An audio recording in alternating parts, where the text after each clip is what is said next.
बिस्मिल्लाहिर्रहमानिर्रहीम, अस्सलाम वालेकुम। नाज़रीन, प्रोग्राम खेत खलियान में खुश आमदीद। मैं हूं आपका होस्ट मोहसिन कमर। नाज़रीन, प्रोग्राम खेत खलियान सच टीवी और PRC की मुश्तरका पेशकश है। प्रोग्राम में हम ज़राअत के मुख्तलिफ मौज़ूआत पे बात करते हैं।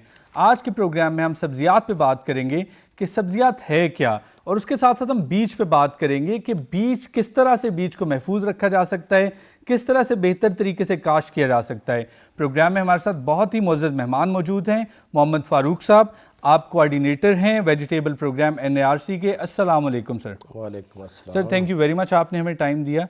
सबसे पहले ये बताइए कि सब्ज़ियात की जब बात की जाती है तो इसकी तारीफ़ क्या है, सब्ज़ी किसे कहा जाता है? सब्ज़ी की तारीफ़ जो इस्तिलाह में लिखी गई है वो कुछ इस तरह से है कि नरमो नाजुक पौधा या पौधे का हिस्सा जो कि आम तौर पे पका के खाया जाता है। ठीक। तो अक्सर सब्ज़ियात में हम पौधे का कुछ हिस्सा खाते हैं, बाकी पौधा किसी और काम आ जाता है। सही। और आगे ये मैंने कहा है कि पौधा या पौधे का जो आम तौर पे पका के खाया जाता है, बहुत सारी जड़ी बूटियाँ भी हैं जो नरमो नाजुक होती हैं लेकिन वो खाने वाली नहीं होती। ठीक। तो अगर सख्त हो जाए नरमो नाजुक ना तो फिर भी हम नहीं खा सकते। ठीक। तो इस सेंस में ये है कि सब्ज़ी जो है वो नरमो नाजुक पौधा या पौधे का हिस्सा है जिसको हम आम तौर पर पका के खा सकते हैं। सही। वरना बहुत सारी जड़ी बूटियाँ जो कि पॉइजनस होती हैं उनको हम खा नहीं सकते। ठीक। लेकिन नरमो नाजुक होती हैं, डेफिनेशन के लिहाज से वो ठीक हैं, लेकिन खाने वाली नहीं होती। ठीक। सो ऐसे तमाम पौधे जो कि जहरीले नहीं हैं और जो नरमो नाजुक होते हैं वो बेसिकली सब्जी की डेफिनेशन पे पूरा उतरते हैं। अगर हम बात करें कि कितने ग्रुप्स हैं, क्लासिफिकेशन की बात की जाए तो सब्जियात के कितने ग्रुप्स हैं, कितनी क्लासिफिकेशन और किस बुनियाद पे इनको मुरतब किया जाता है? सब्जियात की जो क्लासिफिकेशन है या ग्रुप बंदी है वो तो मुख्तलिफ चीज़ों पे डिपेंड करती है। ठीक। ज़िम्मेदार के लिए हम जनरली यहाँ पे मौसम के लिहाज से जो है क्लासिफिकेशन उस पर ज़्यादा कंसंट्रेट करेंगे। तो मौसम के लिहाज से सब्जियात के दो ग्रुप हैं, मौसम गर्मा की सब्ज़ियाँ और मौसम सरमा की सब्ज़ियाँ। तो मौसम गर्मा की सब्ज़ियाँ जो हैं इनकी ज़रूरत के जो है वो हाई टेम्परेचर होती है। ठीक। जिस पे बेहतर नशोनुमा पाती हैं और इनकी आम तौर पे जो काश्त है वो फरवरी मार्च से शुरू होती है और जुलाई अगस्त तक हमें इनसे सब्जियात मिलती रहती हैं। ठीक। इसकी जो मिसाल है इसमें टमाटर, बैंगन, शिमला मिर्च, कड़वी मिर्च और बेलों वाली तमाम सब्जियां और खरबूजा तरबूज भी इसमें शामिल है। ठीक। जबकि दूसरी जो मौसम सरमा की सब्जियां हैं जैसे नाम से ज़ाहिर है सर, यहाँ भी ये बताइए कि जिस तरह आपने जिक्र किया कि खरबूजा और तरबूज भी, तो मैं सिर्फ ये जानना चाहता हूँ कि क्या खरबूजा और तरबूज जो है वो फल की कैटेगरी में आएगी या सब्जी की कैटेगरी में आएगा? बेसिकली खरबूजा और तरबूज ये सब्जियां हैं। ठीक। लेकिन हम इनका इस्तेमाल जो करते हैं एज फ्रूट कर रहे हैं। ठीक। तो हैं ये सब्जियां। ठीक। ये नहीं सब्जियों की क्लासिफिकेशन में आएगा? हाँ, क्लासिफिकेशन सब्जियों की में। ठीक। ठीक। और दूसरी जो सब्जियां हैं वो है मौसम सरमा की।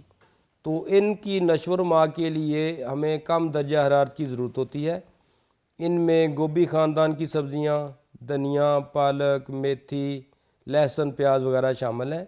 ठीक। तो ये सब्जियां आम तौर पे सितंबर अक्टूबर में काश्त होनी शुरू हो जाती हैं और मार्च अप्रैल तक इनसे हमें सब्जियां हासिल होती रहती हैं। तो ये जनरल से एक क्लासिफिकेशन है सब्जियों। ठीक। सो अगर हम बात करें पाकिस्तान के हालात, जो ज़राअत के हवाले से बात की जाए तो पाकिस्तान में कितना साजगार माहौल पाया जाता है सब्जियों की काश्त के हवाले से? अल्लाह ताला ने हमारे मुल्क को मुख्तलिफ़ किस्म की आबो हवा से और मौसमों से नवाजा है। ठीक। तो हम पूरे मुल्क में पूरे साल में किसी न किसी कोने में हर सब्ज़ी बिला तखसीस मौसम के जो मैंने शुरू में क्लासिफिकेशन बताई है हम उगा सकते हैं। ठीक। यानी आप ये कह रहे हैं कि मौसम गर्मा की जो सब्जियां हैं, जो आम तौर पे जिस तरह भिंडी की अगर मिसाल ले ली जाए तो वो पाकिस्तान में किसी न किसी इलाके में किसी कोई ना कोई ऐसा महीना ज़रूर होगा जब उगाई जाती है। ठीक। तो मसलन इसकी मिसाल आप ये देख सकते हैं कि जो मौसम गर्मा की सब्जियां हैं ये सर्दियों में हमारे आम तौर पे जो ट्रॉपिकल एरिया जिसमें सूबा सिंध शामिल है, ठीक, वहाँ ओपन में ग्रो की जाती हैं। ठीक। वहाँ से सारा साल टमाटर, मिर्च, शिमला मिर्च, बैंगन, खीरा ये सारा साल पाकिस्तान की मार्केटों में ये अवेलेबल होता है। इसी तरह जो मौसम सरमा की सब्जियां हैं हमारे पहाड़ी और नीम पहाड़ी इलाकों से, जिसमें धनिया, पालक, मेथी, मटर, सलाद वगैरह ये उधर से सारा साल मिलते रहते हैं। ठीक। सो इसका मतलब है कि पाकिस्तान सब्जियों की काश्त के हवाले से इंतहाई साजगार हालात पाए जाते हैं। काश का मरहला कितना अहम है? जब इसकी जो सोइंग प्रोसेस है, जो काश करने का मरहला है, वो कितना अहम है? क्या दूसरी फसलों की तरह, जिस तरह गंदम हो गई, क्या उस तरह से बिल्कुल इसको काश किया जाता है या थोड़ा सा ये पेचीदा मरहला है? सब्जियात में ये है जी कि थोड़ा सा दूसरी आम जो ग्रानुलर क्रॉप है उनसे डिफरेंट है। ठीक। 3 मुख्तलिफ तरीके हैं जिससे इनकी काश्त की जाती है। पहला तरीका ये है कि सब्जियात का बीज बराह रास्त हम तैयार खेत में लगा देते हैं और वहाँ उसको फिर पानी मिलता है, गोडी वगैरह की, तो वहाँ ही वो फसल परवान चढ़ती है। ठीक। तो इसमें आम तौर पे बेलों वाली तमाम सब्जियां जो गर्मा की हैं, भिंडी है, मूली, गाजर, शलगम, सलाद वगैरह, ये चुकंदर वगैरह, ठीक। ये बराह रास्त हम बीज से लगाते हैं ठीक। और बीज ही से आम तौर पे इसकी काश्त जो है बेहतर वो नताइज दे रही है। ठीक। और दूसरा तरीका यह है कि कुछ सब्जियां ऐसी हैं कि जिनको अगर हम बराह रास्त बीज से काश्त करें तो वो इतना इकनॉमिकल नहीं है, फ़ायदेमंद नहीं है। सही। तो हम उनका जो है पहले पनीरी तैयार करते हैं, या उसको आप पौध कह लें या नर्सरी कह लें। ठीक। तो उसके बाद प्रॉपर जब नर्सरी की स्टेज होती है तो उसको हम तैयार खेत में मुंतकिल कर देते हैं। ठीक। इसमें टमाटर है, बैंगन है, शिमला और कड़वी मिर्च है और गोभी खानदान की सारी सब्जियां शामिल हैं। अगर इन फसलों से ज़्यादा, इन सब्जियात से ज़्यादा पैदावार हासिल करना है तो ज़रूरी है कि इनकी पहले पनीरी तैयार की जाए, उसके बाद इसे खेत में मुंतकिल किया जाए। इसके फ़ायदे ये हैं कि एक तो वो बेहतर पैदावार देंगी। ठीक। दूसरा हमें इकनॉमिकल पड़ेंगी कि बीज की मकदार कम चाहिए, ठीक। पानी कम चाहिए और वीडिंग के लिए हमें ज़्यादा ख़र्चा नहीं करना पड़ेगा। अदरवाइज़ हमें यह है कि पूरे खेत की पनीरी हम 1-1.5 मरले में तैयार कर लेते हैं। ठीक। और 1-1.5 मरला जो जगह है उसकी लुक आफ्टर, उसका हर किस्म का जो खर्चा है, अखराजात है, वो कम होते हैं। ठीक। और बेहतर आगे हम उसको ट्रांसप्लांट करके अच्छे नताइज ले सकते हैं। ठीक। अगर इसकी काश का मरहला इतना अहम है तो बीज की भी कोई ख़ास अहमियत होगी। सबसे पहले ये बताइए कि बीज है क्या? क्या जो भी दाने हासिल होते हैं फल से, क्या तमाम ऐसे दानों को बीज के तौर पे इस्तेमाल किया जा सकता है या बीज को भी थोड़ा सेपरेटली क्लासिफाई किया गया? बेसिकली तो हर दाना जो ड्राई होता है उसको हम बीज कह सकते हैं। ठीक। लेकिन बीज बजाते खुद बीज की जो डेफिनेशन वो ये है कि नन्ना मुन्ना पौधा जो अपने ज़रूरी ग़िज़ाई अज़ा के साथ एक हिफाजती खोल में बंद होता है। ठीक। और ये डॉर्मेंट कंडीशन में होता है और यूँ ही इसको हम ज़मीन में लगाते हैं, उसको प्रॉपर मॉइस्चर और टेम्परेचर मिलता है तो ये उगाता है। ठीक। और ये इसके डॉर्मेंट होने में या कह लेंगे ये रेस्ट की हालत में होता है। सही। उसके अल्लाह ताला ने बहुत से फ़ायदे रखे हैं कि हमारी जो खुराक है हम जितना मर्जी ज़ख़ीरा कर लें। ठीक। अगर डॉर्मेंसी ना होती तो हम अपनी खुराक जो ज़रूरी जनास हैं इनको ज़ख़ीरा ना कर सकते। जहाँ तक बात है कि अच्छे बीज की, तो किसी भी फसल का, बेशक वो सब्ज़ी है या कोई और क्रॉप है, तो उसकी अच्छी पैदावार का दारोमदार अच्छे बीज पे है। सही। और सब्ज़ियों में ख़ास तौर पे ये बहुत ही अहम है क्योंकि हमें सब्ज़ियों में मकदार के साथ म्यार की तरफ ज़्यादा तवज्जो देनी है। ठीक। तो अच्छी म्यारी फसल लेने के लिए अच्छा बीज होना बहुत ही ज़रूरी है। ठीक। इसका मतलब है कि बीज जो है उसकी अहमियत इंतहाई ज़्यादा बढ़ जाती है। क्या फ़र्क आता है कि एक गैर म्यारी बीज से सब्ज़ी काश की जाए और एक म्यारी बीज से सब्ज़ी काश की जाए, तो क्या फ़र्क आएगा? एक आम तासुर क्या है कि कितना फ़र्क आएगा पैदावार पे और म्यार पे, क्या फ़र्क होगा? बीज में ये है जी, मैंने जैसे पहले अर्ज़ किया है कि अच्छा बीज अच्छी फसल की ज़मानत है। ठीक। तो हमारे ज़िम्मेदार भाई अक्सर ये करते हैं, बाज़ का बीज लेने गए, बीज महंगा मिला है, तो इसमें मैं आपको प्याज की मिसाल दूंगा। ठीक। अब भी मुख्तलिफ बीज की लाइफ मुख्तलिफ है, जो स्टोरेज लाइफ है। तो प्याज इस मसले में बहुत ही सेंसिटिव सब्ज़ी है। इसका बीज सिर्फ 1 साल तक वाइबल रहता है। सही। तो दुकानों वाले क्या करते हैं कि कुछ नया बीज कुछ पुराना मिक्स किया, तो जो अच्छा बीज है वो तो जिसका प्योर है उसी साल का ताज़ा, तो वो तो आपको देगा 2000, 3000, 4000 रुपये का 1 किलो।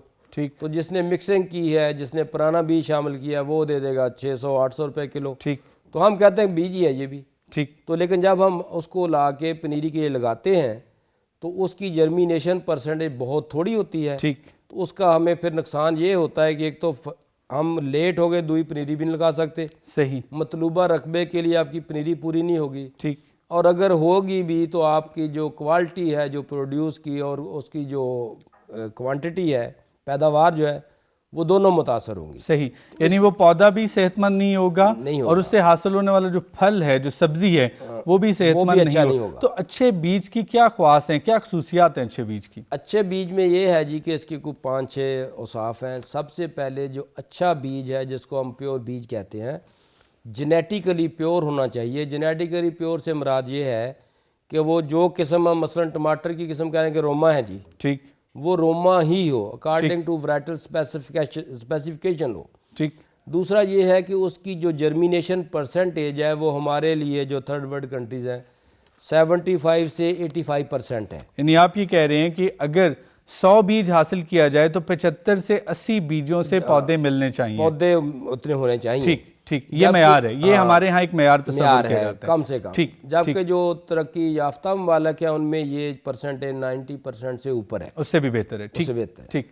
तीसरा ये है कि जब बीज हमने लिया है, हमने बीज बिल्कुल प्योर होना चाहिए। उसमें कोई टूटे फूटे बीज, जड़ी बूटियों के बीज, दरख्तों की टूटी फूटी शाखें, वो नहीं हमल होनी चाहिए। ठीक, क्योंकि जब आप वज़न करेंगे, आपने 1 किलो तोलना है, सही, तो उसमें आपका अगर वो 10-20 ग्राम या आधा पाव वो दूसरी चीज़ें आ गई, तो बीज की जो नंबर ऑफ सीड है वो कम हो जाएगा और आपको मतलूबा पौधों की तादाद नहीं मिलेगी। सही। फिर बीज ये है, उसमें यूनिफॉर्मिटी, एक यूनिफॉर्म किस्म का होना चाहिए, ग्रेडेड हो अच्छा बीज, ठीक, ताकि जब हम ड्रिल से या बाद की चीज़ें हम ऐसी भी करते हैं तो उसकी जो यूनिफॉर्म स्प्रेडिंग है वो हो जाएगी। ठीक। और आखिरी और सबसे अहम बात यह है कि बीज जो है वो उसमें अच्छी फसल पैदा करने की सलाहियत होनी चाहिए। ठीक। इससे मेरी मुराद ये है कि एक लफ्ज़ मैंने शुरू में बताया कि जर्मिनेशन परसेंटेज। ठीक। बाद का तक बीज तो उग गया, लेकिन उगने के बाद उसने कोई हेल्दी फसल या अच्छा पौधा आपको नहीं दिया। ठीक।